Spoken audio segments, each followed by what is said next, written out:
atual, veja só, nessa tua trajetória, você conviveu com muitos militantes de esquerda que hoje são poucos falados, né, Ney? Então eu gostaria que você falasse de algumas pessoas. Você das pessoas que você cita Noel Bernardo, né? Você cita Chico Porém, você fala de João Costa. Eu queria que você falasse um pouco de cada uma dessas pessoas que você. E algumas particularidades, porque tem tão pouca informação sobre esse povo. O Noel Bernardo, quem era Noel Bernardo? Noel Bernardo, eu fui conhecê-lo em Canguaretama, no ano de 1953, convivi com ele, 53, 57, que ele era presidente do Canguaretama Futebol Clube. Eu, como jogava futebol, é evidente que ele estaria sempre conosco. Ele era muito interessado em problema esportivo, porque era onde ele tinha a oportunidade de dialogar com os jovens, que eu tinha 21 para 22 anos, dialogar. E ele dialogava, ele chegou a alugar uma casa dos próprios dinheiro para o bolso para nos dar assistência. Concentração. Então, naquela concentração, eu cheguei a admirá-lo pela conversa que ele tinha, uma conversa sadia, humana, social. Noel Bernardo. Genro de Pedro Marinho, farmacêutico em Canguaretama.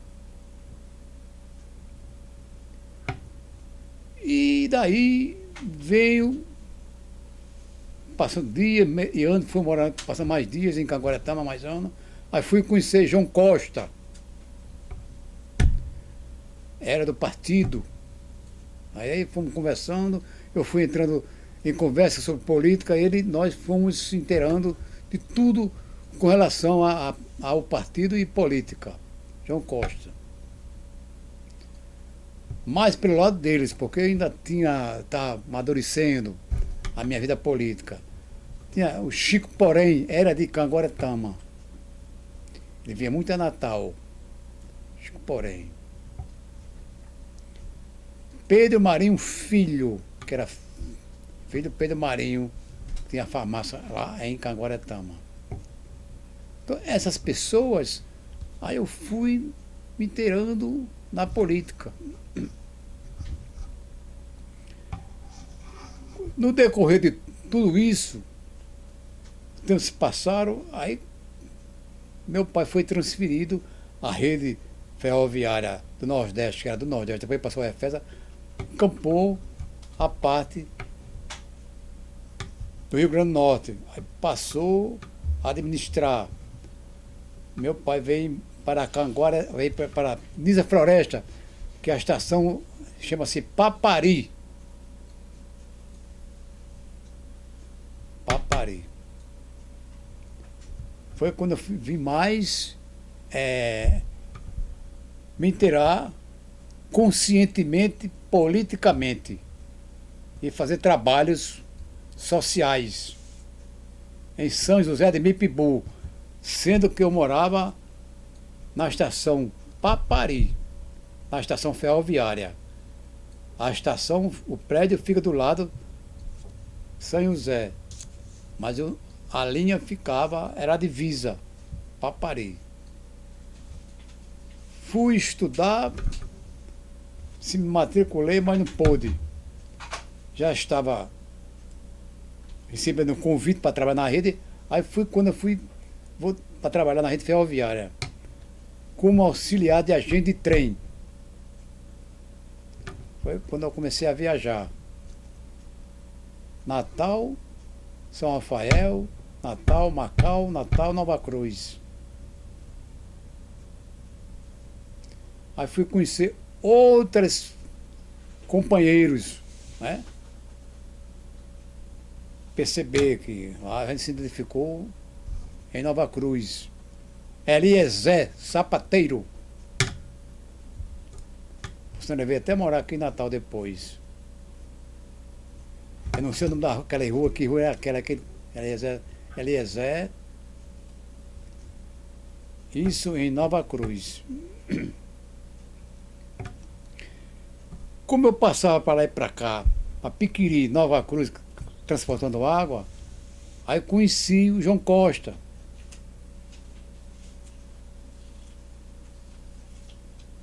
Conheci companheiro mais em Pedro Velho com relação a meu trabalho entre Nova Cruz e Canguaretama e Piquiri.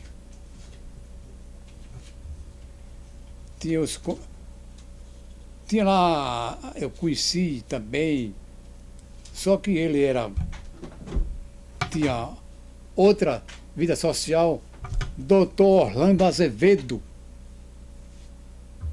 Eu tinha conhecimento que ele foi do partido, ajudava o partido, isso eu tinha conhecimento. Ele morava quase em frente à estação, Orlando Azevedo. Isso em Pedro Velho, que eu fazia a linha Natal a Nova Cruz. Mas quando faltava a tripulação em Nova Cruz, eu ficava 15 dias trabalhando entre Goianinha, Nova Cruz, entrar até Guarabira, que está da Paraíba, fazendo esse trabalho. E fui amadurecendo politicamente.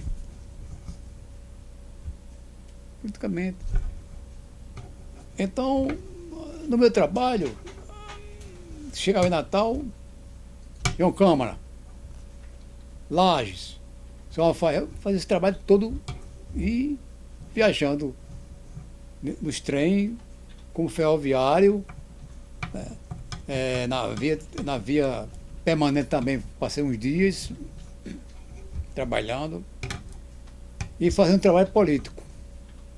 Já estava amadurecido. Numa dessas viagens que eu fiz a João Câmara, na volta, eu me acidentei na guarita. Fui fazer um sinal e botei a cabeça para dar o sinal e olhar o trem cortar uma cesta, batei cabeça num poste de ferro redondo. Caí, fiquei, o trem passou, voltou, me apanhou, me levou para a estação central, fui para o hospital e passei um ano em tratamento entre Natal e Recife, que aqui não tinha especialidade. Perdi 1/8 de cada um globo ocular, o olho direito para o lado externo e o esquerdo para o lado interno. E perdi um ouvido, a audição direita, que o médico chama de orelha. O médico chama de orelha direita. Ela chama de ouvido. Essa foi. Aí eu voltei a trabalhar, terminou o tratamento, o médico em Recife deu uma alta experimental para trabalhar em uma função não pesada e não exposta ao sol.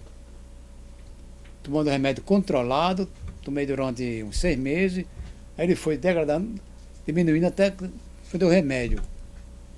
Passei um ano com um lado quase perna direita, dormente, o braço, mas retornei ao serviço para trabalhar em estado experimental. Foi quando me colocaram para trabalhar no ambulatório. Lá fui trabalhar com os médicos. Tinha 8 profissionais da médica lá dentro. Ginecologista, clínica geral, 3 dentistas, tudo isso lá. Aí comecei a fazer um trabalho político, também ali. Já fazia parte do partido? Já fazia parte do partido e político. Distribuir jornais, aquela velha Chico operária. Porém, João Costa é de que época? Ela de Canguaretama. Sim. Ele era de Canguaretama. Chico Costa, Chico Porém. Vulpiano, qual é o teu contato com o Vulpiano? O Vulpiano, eu tive Mais contato, preso? eu tinha contato com o doutor Vulpiano no consultório. Às vezes, tinha contato lá, bater lá no consultório. O contato mais forte que eu tive com o doutor Vulpiano foi quando eu estive preso, que a gente viajava para Recife.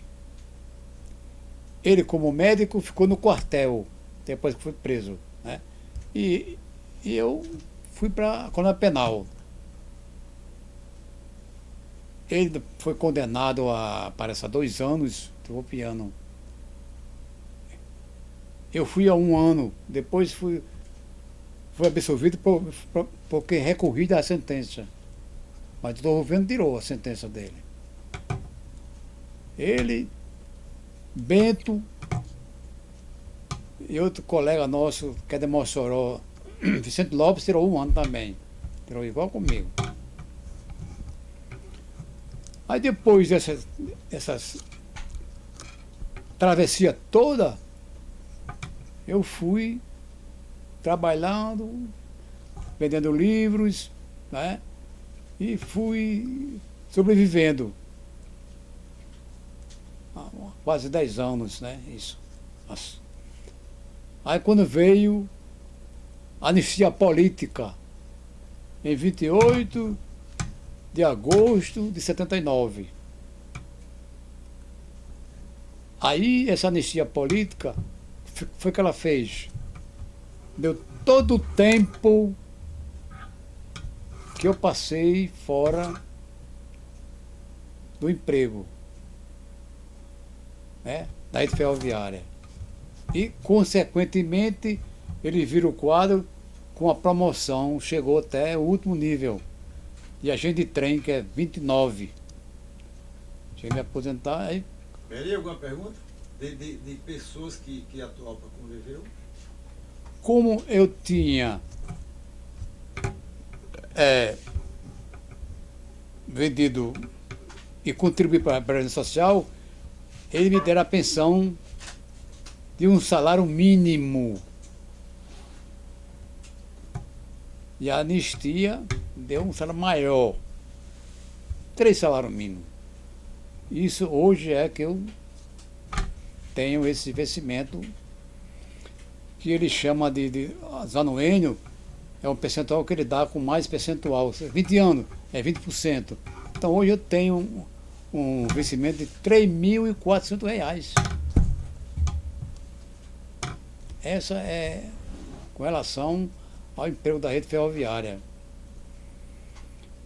Na época eu não entrava na rede, que era proibido. Proibido de entrar. Podia entrar lá, né? Não podia entrar lá. Não entrar na rede, foi a época de Marcos Aurélio. Cavalcante. Porque a rede eles tinham vigilante e tinha os coronéis da reserva, eles botavam lá. Uma espécie de uma base, né? Ele tinha o setor de segurança. Nesse setor de segurança hoje está a Associação dos Ferroviários, da qual eu sou o presidente e estou deixando. Hoje é a associação, mas era o segurança. Eu vinha com meus colegas, Geraldo Mafra, Benjamin, Miguel Florencio, João Lucas. Não entrava, a gente ficava fora, sentado. Podia entrar porque tinha lá um tenente, chamava-se Tenente Tempero, porque ele era muito violento. Tenente. Violento, né? Era da Paraíba, mas estava aí, para deixar a gente entrar. Aqueles que foram demitidos. E aposentados. Quem tinha estabilidade, tinha mais de 5 anos de serviço, eles aposentaram. Como eu era CLT, eu fui demitido. Então, aí que não entrava. Mas eu ia para lá para conversar. Né? Tinha companheiros lá que me conheciam, me davam assistência, saíam para falar comigo, e eu estava lá. tinha lá uma associação de ferroviário que era fora. Não era dentro, era fora, que não podia ter dentro. Então eu fiquei por ali, dando assistência àqueles que precisavam, caminhava. Tinha uma associação que era fora, não era dentro, né? O presidente era delegado na época, não era presidente, era delegado. Era Zé Fernandes. Fernando era o delegado. E aí para Recife me levava, né? Só pra... Essa foi a minha situação com relação a emprego. Aí quando veio a anistia, não, aí a coisa mudou. 79. Quer mais alguma? Meri, fazer uma perguntinha, ninguém esqueceu de perguntar, né, Meri? Olha, as declarações de Atahualpa é a afirmação concreta e verdadeira dos males que o golpe militar fez ao Brasil. Ele conta com muita propriedade, né, na sua vida de continuar a sobrevivência por outra vertente. Tem que escapar, né? Tem que escapar. Mas sempre sem perder a sua grandeza humana e a sua missão de militante político. Essa é a grande qualidade e o grande caráter de Atahualpa Arruda Mariano. E como é difícil, né? Como é difícil. Esse poder militar que... Hoje falando é uma coisa, viver é outra, né? É, e mostra a grandeza humana. E essa iniciativa de levar para os estudantes, especialmente para os estudantes, para as escolas. Eu tenho sido chamado a fazer várias palestras nas academias, até academias particulares, para mostrar. Uma dessas academias, uma vez, uma das alunas perguntou: o senhor é um homem tão benemérito, de tanto conhecimento, o senhor praticou algum crime? Eu digo: o grande crime que pratiquei é defender a democracia. Defender isso que hoje vocês estão tentando discutir, o que é o Brasil, a grandeza do país e a nossa devida sentido de patriotismo. Defender Você falar para alguém que foi preso, levou porrada por defender a Petrobras é uma coisa louca, né?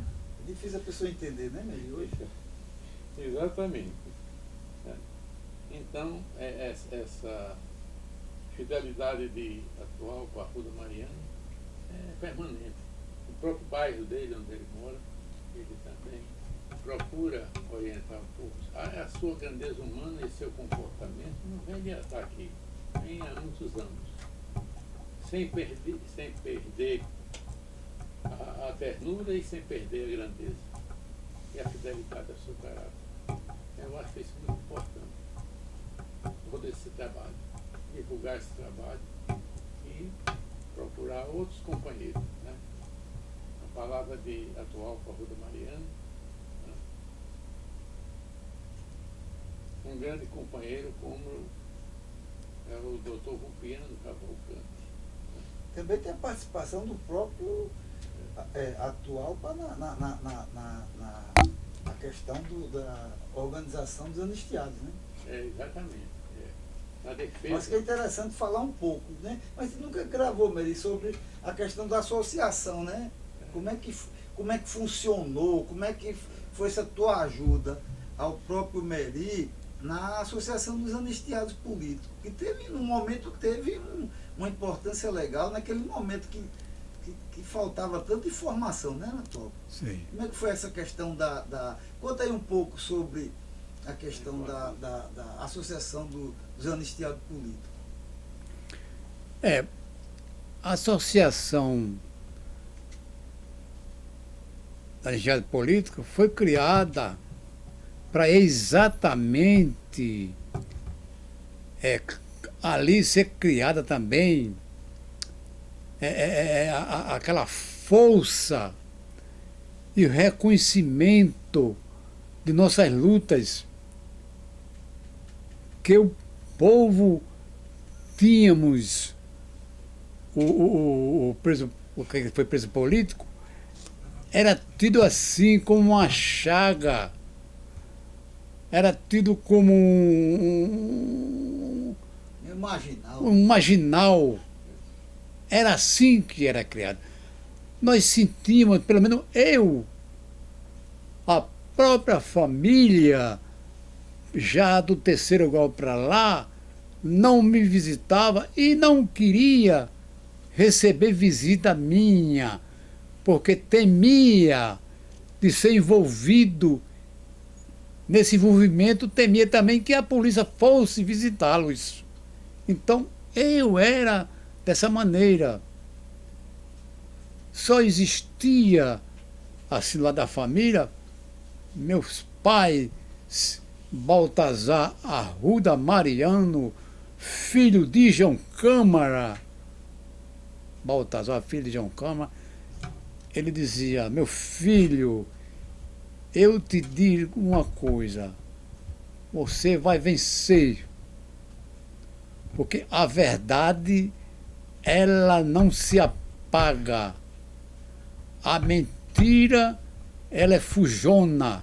Sempre falava, meu pai falava assim, ele saía lá de Nízia Floresta, que é a estação, ele era chefe lá de Papari, para trazer feira com minha mãe para mim, que eu tinha 2 filhos, na época só tinha 2 filhos menores, precisava de alimento.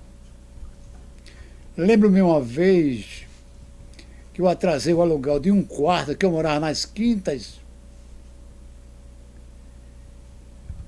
e o proprietário da casa foi dar parte lá na delegacia e o delegado foi me tirar de lá. A época era assim, né? Viu? Foi dar parte. Aí eu vim, corri aqui ao doutor Varela Barca. Varela Barca trabalhava no edifício Canaçu, não, Cisal. Varela Barca, Cisal. E trabalhava com ele um funcionário do Correio chamado-se Saulo Moreno, era advogado lá. Trabalhava com ele, mas ele, o Varela Barca, quem dava assistência aos presos políticos.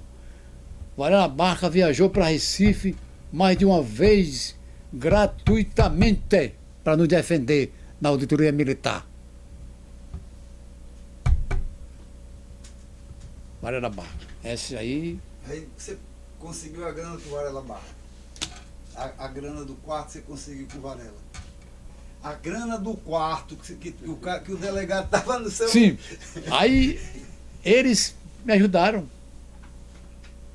para pagar o aluguel e foi lá o delegado, que ele passou lá uns dizeres que o delegado não podia fazer aquilo. Eu esqueço o nome, era capitão, era um tenente. Porque naquela época você chamava a polícia, imagina, para pagar um aluguel, é muito louco, não, né? Eu fui chamado para pagar. E o delegado disse a mim: você quer ficar com a casa da lei? Eu digo: não, não. O delegado, esqueci o nome, era um alto. Doido para bater num, né? Essas são as histórias que eu passei. Eu morava nessa época na Travessa Mário Lira. Era um quartinho nas Quintas. Que eu atrasei assim, um negócio de 15 dias. Foi da parte, eu fui lá. Aí eu fui do doutor Barca, foi lá, gratuitamente. Quer dizer, na associação você era o secretário, né? Era o homem na associação dos anistiados. Na associação eu era secretário. Era secretário. O presidente da associação da anistia política era... Não estou lembrado quem era o presidente. Meri Medeiros. Mas eram quantos, Meri, por favor? Eram tinha vários, tinha de Areia Branca, tinha de Macau, mas Eram 4, era muito bem, eram 4. é, Tem o secretário, o tesoureiro. isso. Quantos associados chegou a ter a associação, Maria? Poucos, porque a questão da anistia e atual Eu era o tesoureiro. Me lembro. exatamente, A associação era o tesoureiro. Meri presidente. é. E tinha o secretário, era pouco, era 4, parece que era 4. E se reuniam, mas era muita gente. Era, né? Um chegava a contribuir, um pouco, mas contribuía para lá, para a associação. Mas quando foram se arrumando, né, aí foram deixando. Eu entendo que a gente definiu tomar uma decisão para não dar mais. Não tinha mais ninguém. Tinha mais. Tinha Zé de Lima Duarte, Zé de Lima Duarte, não era? de Areia Branca. E a Poni chegou a participar, né? Tinha Aldenou, Aldenou. né? Você conheceu Aldenou? Sim, claro. Então, Aldenou. As reuniões eram lá no Sandrez Humanos. As reuniões eram no Sandrez Era, Humanos. exatamente, era lá, era quarto andar, era? Quarto andar? Sexto andar. Sexto andar, né? É, vamos perdendo essa coisa né, Aldenou. de entidade. Mas desempenhou o papel, né? desempenhou o papel. Naquele momento era importante, né? Era Zé de Lima Duarte, era Aldenou, Vira. tinha outro menino de moço. Bento estava sempre por lá, né? Bento Ventura e tinha. Bento Ventura, Um bem fortão, como era o nome? Um bem que era uma draga. era do Porto, ele. Era do Porto. Você quer um cara Ele grande. trabalhava na Roca, lá na Roca, no Fortão. Fortão. É. Tinha Marítimo, né? Que era- Marítimo, ele. Era Marítimo. Ficava forte. Ele já de Era idade, Fortão, mas um era. fortão, né? Fortão, era. A gente sempre havia lá uma discussão lá a gente de vigia, com o Aldenor também. Era do Porto, ele lá. Glorinha, né? Glorinha de Vulpiano. Glorinha, também estava lá. Sempre pegando a pressão de todo mundo, né? Glorinha, muito bem. Que É bom. era A companheira de Vulpiano. né? a companheira de Rupiano. Eu sempre lembro ela sempre pegando a pressão de todo mundo. Tirava a pressão lá na hora Na hora da reunião. Uma figura extraordinária. Ô Mary, aquela uma outra, não sei se Meire? morou ali perto onde era a Secretaria da Prefeitura de Finanças, uma casinha assim do lado. Tinha essa outra menina, Era Maria. que é lá. Ela ia muito lá. Meine também participava bem, né? Você quer dizer Maria Cortez? Sim, Maria Cortez. Que o marido dela Companheira de João Galvão, que era do partido. Né? Uma figura extraordinária. Trazia sempre fruta pra gente. Você lembra na época de Djalma Maranhão? O que é a lembrança que teve de Olha, Djalma? Djalma Maranhão, eu sou o nome de Djalma, porque quando eu morava nas Quintas, uma escola de pensionista da lei que era de palha. Quando ele construiu e foi inaugurar lá na avenida, aquela avenida parece que é a 9, lá no fim. Eu ia muito naquela escola, que era de palha. De Djalma Maranhão, escola de palha, eu ia muito lá. Eu sei de uma Tinha aula, eu ia. Tinha feira no mercado, saía assim, a 20 metros tinha essa escola pé no chão. Feira de palha. É o Maranhão. E no golpe, no dia 2 de abril, ele estava na prefeitura, eu fui e fiquei naquela sacada no canto. Eu estava lá no canto. Ele estava na prefeitura. Foi no dia 2 de abril. Aí eu me lembro que eu subi na primeira andar, fiquei lá. Você viu ele saindo preso? Foi preso no outro dia, parece foi no terceiro dia, foi preso. Porque ele não aceitou nem assinou solidariedade com o golpe. Aí foi preso por isso. E Luiz, você lembra de Luiz, assim, na reunião de Luiz Maranhão, eu me lembro eu tive com ele, a gente ali na Deodoro, cinema, tinha um restaurante, a gente ia para lá bater papo e ia lá, sobre política, Luiz. Me lembro lá, foi umas 3 ou 4 vezes eu lá com ele, em Maranhão. E o Djalma eu me lembro muito mais porque ele andava, tinha até um jipe. Furão. Jipe. Fura mundo. É. Vira mundo. Eu me lembro que uma vez eu fui na prefeitura assim, que eu gostava de ir por ali, fui no dia do golpe, ele estava com a calça branca, remendada para a esquerda, assim. Remendada com um tampão assim, não? Me lembro demais de Djalma Maranhão. Era simples demais. Não, para você ver. Eu tenho que dizer aquilo que vi. O prefeito da O cidade. prefeito não usava gravata, não. Pra quê? Hoje, tudo. Tem a calcinha simples, tá. Não, mas isso eu estou dizendo aqui, porque isso ocorreu, eu vi. Simples. Já o Maranhão. Você não vê mais os políticos, né? Aí ninguém vê com gravata. Essas coisas eu tenho que. Eu digo aqui, digo em todo canto. Não digo só aqui não. Já o Maranhão. E quando houve uma passeata, que eu vim com os ferroviários da Ribeira, a gente subiu, né? Ó, lembrado. Para a Luiz ficou na sacada lá, com a da Bamba. A passeata, aquela passeata foi com relação à Força e Luz. Brizola tem que ir lá no Rio Grande do Sul. Bom de Sherry. E a gente aqui, foi a daqui, Força e Luz.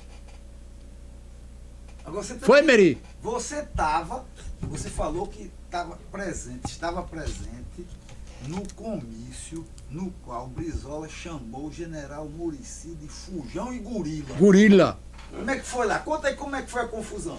Foi ali no Grande Ponto. Eu estava lá assistindo do palanque. Ele no palanque da. Ali no Grande Ponto.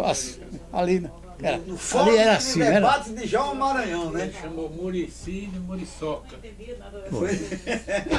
Meu filho, ali era Até a boca. era muita gente. Ele desmoralizou o Muricy. A Rio Branco, para quem sobe daqui para lá, naquela subida, só era sinuca. Era bilhar, não tem como isso não. E a Rádio Nordeste, pro lado esquerdo, era Nilson Patriota que estava lá, era a oposição de morrer. Era de Nova Cruz, viu? Aquele um baixinho que era vereador, foi Eugênio Neto. Eugênio Neto. Foi vereador. Que meu irmão, o Claudionor, um dia, isso há muito tempo, a gente estava no café, ele chegou, aí o Claudionor disse, você é um covarde com ele, Claudionor, petroleiro. Você abajulava os militares, a revolução, os golpes, o Claudionor falou isso para ele. Ficou, Eugênio Neto. Ali no café São Luís, isso foi isso. A gente estava por lá, porque a vida era muito difícil naquela época. Né? Era meu irmão, meu pai, minha mãe. Nem todos os familiares tinham medo de ir lá em casa. Então essa foi a minha. Meri, a outra pergunta é tua. Para a saideira. Eu não sei se Não, mas tá bom, né? tá já nos finalmente. Pega aí para Meri. Meri vai fazer